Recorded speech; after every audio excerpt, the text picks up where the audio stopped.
Hello and welcome back to the show. My name is Louis Musset and I create content about the projects that I make as well as the topics surrounding them. And this episode I'll be talking about my Wisdation project, which I actually have a website on, which is called Wisdation.com, which is about accumulating wisdom. What and how can someone accumulate wisdom? So wisdom in the current day means the quality of having experience, knowledge, and good judgment, the quality of being wise. So this can mean many things. So it can be things like having sensible thinking. It can mean having, accumulated wisdom over a long period of time, which means, through experience, through knowledge gained from other people, but also knowledge gained from books and education. But is time, because in the definition, time is not a factor. The only thing to have knowledge is the quality of having experience, knowledge, and good judgment. So if someone can have experience, knowledge, and good judgment, then he'll be wise. And so the question is, can someone accumulate experience, knowledge, and good judgment? And I decided to slowly break these down into the constituent parts. So again, the focus should be on the quality. Quality is all about, it could be about value as well. So, not all experiences are equal, but certain experiences will promote wisdom. Some knowledge will promote wisdom, and some judgment will promote wisdom. So, there's good judgment and there's bad judgment. Judgment is how someone makes a good decision. Decisions say yes or no. So either a person jumps over a river or does not jump over a river. That is having good judgment. Because having good judgment is based on the outcome of that. So, if you miss the jump, you fall into the river. But if you don't miss a jump and actually get across, then you actually, you achieve what you set out to go. So that's what I focused on in the beginning, was the end result of wisdom. The end result of wisdom is the outcome. But not just any outcome. It is a outcome valued by the person doing the action. And again, going back to my other episode about my other project, Think Solver, and the three pillars to that is factors, think, and act. It's all about, how you get to that last result, which is act.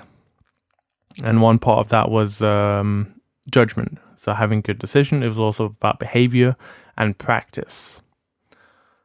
So I've tried to incorporate kind of that into my Wisdation website, but not entirely. So I've got elements of it. And over time, I've broken it down into 6 kind of pillars of wisdom, of accumulating wisdom. So the last bit is the outcome. So if someone is wise, hopefully they became wise because they had a lot of outcomes that benefited them. A person who, dies, obviously the outcome of their life was not beneficial to them. So the outcome for a wise person has to be beneficial in some way. Otherwise they die. And actually, I'm just going to start from the end and going back to the beginning. So again, going back to quality. Quality is a value almost. The quality of experience. It's all about what is that experience and how do you value that experience. What is good judgment? Good judgment is another thing based on value. So a decision that is good for one person might be a bad decision for another person. And one of the books that kind of led me on this path was the Socratic Dialogue by Plato, because Socrates, the ancient Greek, was considered a wise person. And the one thing that kind of struck me was that Socrates was a skeptic. A skeptic never accepts truth. He always questions everything, never ending the questioning. So a skeptic will always whatever answer you give will never be sufficient. Unfortunately, there's a bit of a downside to that, is that if you keep asking questions, you'll never actually get anywhere because you're just perpetually asking questions. That's why I don't technically believe in skepticism. It's a bit too far for me. But at least it kind of gives you a right mentality. So it's always good to question things. Not all the time. You have to reach an end at some point. But it's sometimes good to question things and figure out, okay, how and why is this done? Why am I making this decision? Why has this person told me this thing? You know, it's just, you can't take everything at face value. You have to question it to some degree. And a lot of the philosophers back in Greek, you know, they tried to reach not just quality of knowledge, but quality of experience. And I think what the student of Socrates was Aristotle. So Aristotle was an empiricist, so he kind of followed what we kind of do in science today, is that he tested and did an experiment. And he found that there was actually a thing called Eudaimonia. Eudaimonia is kind of a fulfilling life. So he was like, what makes a fulfilling life? And then he had pillars of his own to define what is a good quality life, the value of life. How do you value your own life? And so this kind of all goes back to my 6 pillars that I'm trying to talk about now. So the last pillar of wisdom is outcome. And then to get to outcome, you need to act in some way. So there's the behavior, the way you actually do things. That's just how you are. And then there's the thing that kind of happens before you do something, which is judgment. There's having good judgment. And then there's all the judgments in your life, which end up being fulfillment. So if you did have good judgment, you did make good decisions, then hopefully that means you are fulfilled in some way because you made a bunch of good decisions, good judgment. So that's kind of my following. So I call it just kind of the output of wisdom. So you got the result of wisdom, which is outcome. The output is the behavior and how you act and everything. And so you got the physical output, which is your behavior, and then like kind of the mental output, which is kind of like your fulfillment, the judgment, the skepticism, and all that kind of stuff. That's all the output. And what I also noticed with Socrates is that it's most of it was you got to express it. So expression can happen in 2 ways as well. So this is in my 3rd pillar, going back. So you got, results, you got the output, and then you kind of got the feedback.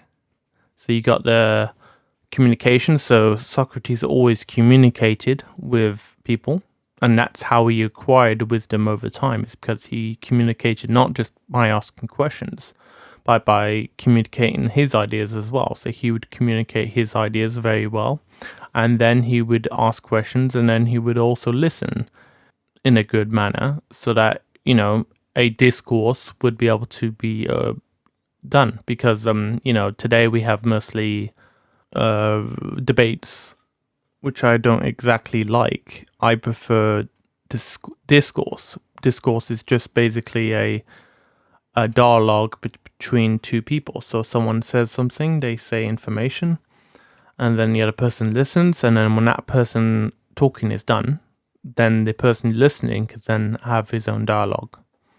And so it's basically a discourse is when 2 people have 2 dialogues, one after the other, which kind of reaches a not conclusion about truth, but just kind of a general growth in knowledge.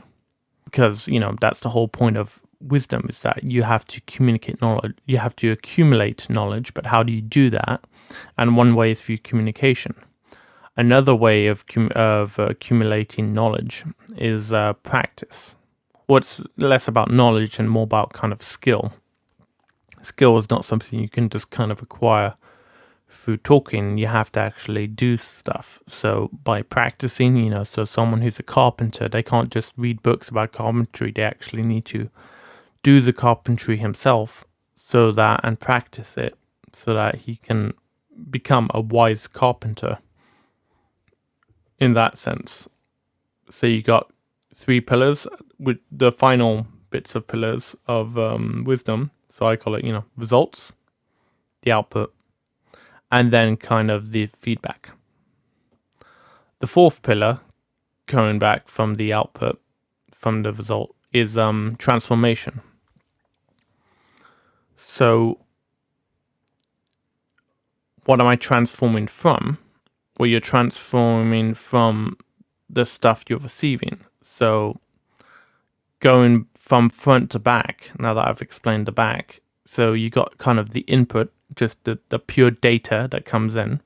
So it could be words from a page or words from a person. You got kind of the input data. And then that data has to be processed by your brain in some way. And because we're life forms, we have to not just convey information, but we have to convey emotions. We have to convey perception, expression, empathy. We also have to be able to not just receive that and understand it, but we have to also be able to convey that with body motion and body facial expression and the rest. And actually, back in ancient Greek, they had something called the Trivium. Trivium is a 3-pillar thing they learned in school, which had kind of 3 points, which is basically just logic, grammar, and rhetoric. Logic is the why behind everything you are kind of doing. So there's always going to be like some mathematical equation. Grammar is always the who, what, where, when of just discourse in general. And then the rhetoric is the how you are discoursing your discussion. So, how are you persuasion, how are you conveying empathy, how are you expressing yourself, how are you perceiving the other person who's talking. So again, those are the first 2 pillars. You got the kind of the raw data, and then you got the input data processing. And the one in the middle, which I haven't discussed yet, is 2 things, which are both connected to each other. So both these things fall under transformation. And that is, understanding and knowledge. So you might have heard that a wise person knows a lot, but that's not the only thing. A person can know a lot and not be wise. And that's why understanding is so crucial. But you can also understand a lot, but not know a lot. And therefore you're not wise. So you can understand why. But if you don't have enough knowledge to justify your understanding, you won't be able to convey why you understand. So the knowledge and understanding go hand in hand. And I break this down a bit further, because back in ancient Greek, and no, not even in ancient Greek, but just in general philosophy, knowledge, it can be expressed differently than we see it today. Today we kind of just see knowledge as information, but I don't see knowledge as just information. Because as you've seen, there's data, pure data that is processed.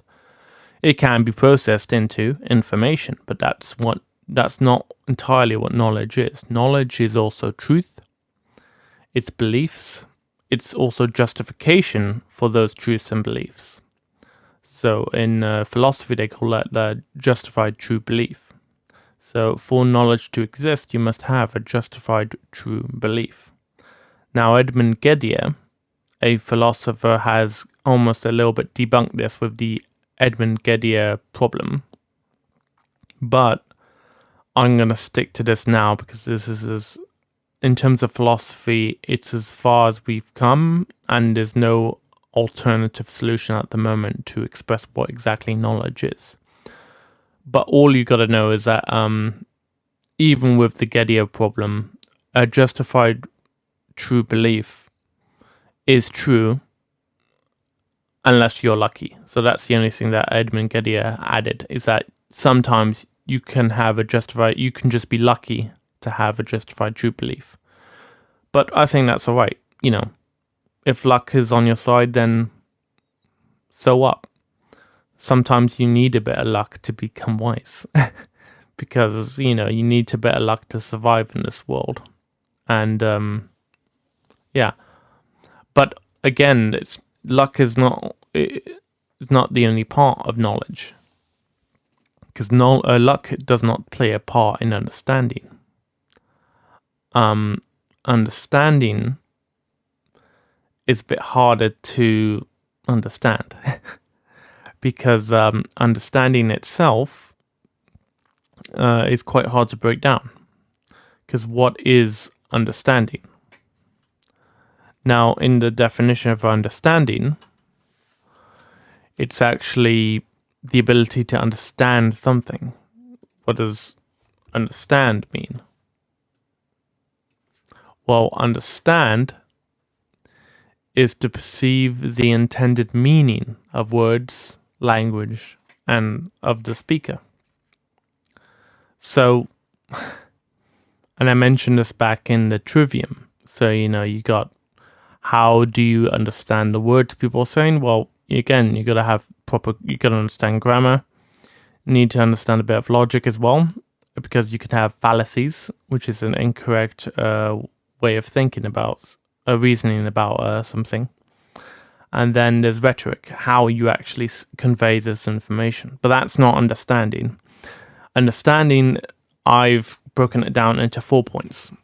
So, understanding is perspective. Compared to knowledge, understanding is all about your point of view. What point of view do you have, and how does your point of view affect how you understand something? So, how someone understands something is all based on what knowledge they possess and what they know in terms of what they've experienced in life. Also, their thoughts must cohere with each other. So you got their perspective based on their experience, but also you got their belief system as well. And their belief system and their experience must cohere with their experience and how they've perceived it for them to understand.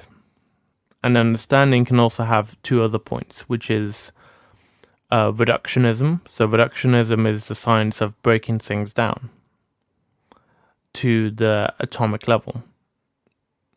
So, if you break down a pencil, you got the atomic pieces, which are like, wood and the lead inside the pencil, and then the rubber on top, and maybe the metal surrounding the rubber. But reducing something down is just breaking it down to a level that it can no longer be divisible by. And that, by doing that, and that's what science has done so far, is that it allows you to dig into something and understand it. Because if you understand the pieces of a simple mechanism, then you can replicate it and reproduce it. The other side to reductionism in current science is the understand of systems, which is what I've been working on another project called Life is a Complex System. In today's society, we've focused too much on reductionism, which is reducing things down to the fundamental components. But an issue we have is when we come to systems. You can't simply reconstruct a system by combining the parts, because the whole point of a system, especially a complex system, is that it's unpredictable You can't predict how it's gonna function. You can't calculate it. It means you can't have any mathematical equations that can lead to the outcome of a system. The system's performance is normally uncertain. And it's also incredibly difficult to replicate a system, especially a complex system. So even our bodies are themselves a complex system. And that's why it's so difficult to create a replica. So if you try to create a perfect clone of yourself, that would be trying to replicate a complex system. And you might be able to physically make the same person as I am, but will you be able to replicate the brain aspect of it? So all my memories, all my thoughts, patterns, and everything. And that's where understanding comes in. Understanding of not just reductionism, reducing down things down to the fundamental parts, but also understanding that sometimes these parts can be a part of systems. And that to understand systems, you must understand systems theory, or which can also fall under complexity science, which is an entire topic in and of itself. And I found that actually people who kind of innately understand systems, they may not express it, but they understand that they're in a system. They are the people who become wise, because you might be able to understand all the small little components of components of simple mechanisms, but when you start trying to put them together, it never kind of works when you're working in a bigger system. An example is a business. A business, especially a large business with over 100 employees, I would consider a complex system. You can't segregate everyone into their individual roles and expect the business to run smoothly. You have to treat the business like a complex system. Otherwise, it will fall apart. The elements of the system will not function properly. You have a company with many departments. Each department is itself a system, a part of a greater system, which is the entire business, which again is a part of a bigger system, which is the economy and the political system. So understanding all of these aspects from your perspective, from someone else's perspective, making sure they cohere together, they make reasonable sense, they make logical sense. What's less about the rules of logic themselves and more about having one point logically relate to another point. An example might be, I see clouds outside, therefore it rains, therefore it might rain. I'm taking one element, I'm taking another element, I'm taking water, and I'm taking the fact that water evaporates, and I take the fact that clouds are bodies of evaporated water. And if I see a trend in the temperature dropping, then I can reasonably estimate that it's going to rain, because in thermodynamics, you understand that gas becomes water only when the temperature drops, as well as a change in pressure, as well as when the pressure drops as well. And so these different elements must cohere with each other for it to make sense for you to understand. And so this kind of center bit, the transformation from the data and information into the actual output, the feedback. So and again, all these interact with each other. So you have the data, the pure raw data, which kind of processed turns into information. This information can be processed in many ways, and then it transforms by turning into knowledge and understanding, and then they kind of bounce around both with knowledge and understanding. And then eventually, to make sure this knowledge and understanding makes sense, it is normally communicated with others for a feedback loop. So there's feedback. So normally you communicate.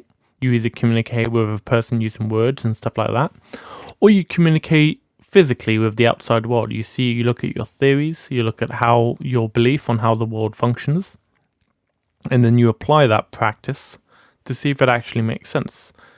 Does cutting a piece of wood in this way actually work? It might say in a textbook, if you cut a wood in this manner with these tools, it will create this shape, and then you'll be able to put the furniture together.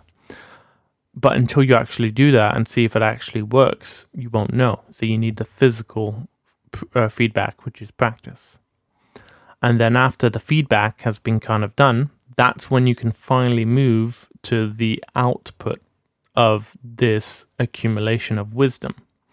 So normally the output, and I've talked about this before, is in a form of, skepticism may also be a sort of feedback mechanism as well. But it all stems around behavior. So behavior is not just a moment in time. Behavior is kind of a pattern of physical movement, maybe. The way it involves multiple elements. It's how you interact with others. It's how you move around in certain environments, so whether you're in a club or whether you're at home, how you actually do things, your general behavior. Again, so it's not necessarily a point in time. It's just a general, your behavior can be kind of broken down, and then you can kind of go, okay, how is this person behaving? And based on their behavior, you can tell whether they are wise or they are not wise. Because if they're wise, their behavior would be consistent. Because that's behavior is based on good judgment. It's based on also philosophies such as Stoicism. So, if you behave in an aggressive manner or where your emotions are out of control, you're not communicating or expressing your values or just teachings that you've learned over the years, such as Stoicism or Skepticism or Eudaimonia. So the whole eudaimonia fulfillment might be like delayed gratification. So if a wise person behaves and you don't see them just getting instant gratification, so like going on the phone and doing things, you'd be like, why don't you just do it? It's it's fun. Why don't you just do it now? But the reason a wise person does not do that is because they understand that the simple things in life are normally more rewarding than the instant gratification. The long-term, slowly grinding at things and working on things and just paying attention to the world is normally more gratifying in the long term than getting an instant high when you eat a bit of sugar. It releases dopamine in the brain. Also a sugar rush and an increase in the decrease in cortisol, and it increases your blood sugar level so that you have a bit more energy in that time. So there's a few benefits of blood sugar, of increasing your blood sugar level, especially if you're going to run, especially in that short moment of time. It might be useful to have a bit of sugar. But in the long run, it's actually better just to go to the gym and exercise, because in the long run, if you're healthier, you'll just be able to run anyways because you're healthier. And again, all of this is the outcome. The outcome is just being a wise person, is that you've accumulated wisdom and you've become a wise person. So that's the purpose of this project. Wisdation is just to kind of figure out whether the things I'm doing is the things that allow a person to become wise by following these steps. And, maybe I'll need to perform an experiment of some sort to test whether this theory I have is true. And I have broken it all down. It's not in actually words, I've just kind of put it as a diagram. So on the website Wisdation, the home page is literally just one image. And this image is the diagram that I've been talking about. There'll also be this diagram I'll also post in the show notes as well. So if you, hopefully, if you wanted to follow through for what I've been saying, it'll be in the show notes. Now, it's been quite difficult to explain all this because it's still a developing project, and I haven't kind of worked out all the parts to it yet because I'm still writing about it. I'm still discovering, and I'll see kind of how people react to this podcast and see if people are interested in this project. I'm going to be writing about the different aspects of it in a little bit more detail. I still need to read a lot of stuff about it, so I need to read about, the different philosophies that people have been doing. And the one question I've always wanted to ask myself is it worth becoming a wise person? Is wisdom valued by everyone? Or is wisdom just something that a few of us value? And actually a lot of us prefer to be foolish, because fool or being foolish is the opposite of wisdom. So becoming a fool is normally seen as a bad thing because it is the opposite of wisdom, which is something we're supposed to value. Again, that might just be from the movies I've watched, but from my point of view, wisdom is valued in this society in some aspects. And we'll see as I continue to work on this and whether people actually enjoy watching this. I will, at the moment, there's not much on the website, and I will be updating it as I continue to develop my theories. And if you've enjoyed listening to this podcast and want me to dig in to all the nitty-gritty details of what wisdom is, or if you just want to contact me directly, you can go onto my website at louismustard.com/contact, fill out your name and email, and just send a message, and I will respond. Well, either I'll respond or I'll create a new episode about the subject you want me to talk about. You can also find all the content and all the projects that I work on that website. So if you go to my website, stay on the website and stay at louismustard.com, and then you go to contents, you'll see all the content I create. For example, all the YouTube videos that I create, as well as all the podcasts that I create. And then if you go to the projects tab, you can then also see all the projects that I work on, including Wisdation, Thinker Solver, Life is a Complex System, and Economic System Transitions, all of which are still under construction and under development. And so if you want to know more about these, just, again, email me. I'm not on social media, really, so email at the moment is kind of the only way to message me. But if you're listening to this on YouTube, you can also write a message down below the video, and chances are I'll probably read that as well, and I'll respond. And that's another way you can respond to me, that I can respond to you, and you can contact me. Anyways, hope you've enjoyed listening, and until next time.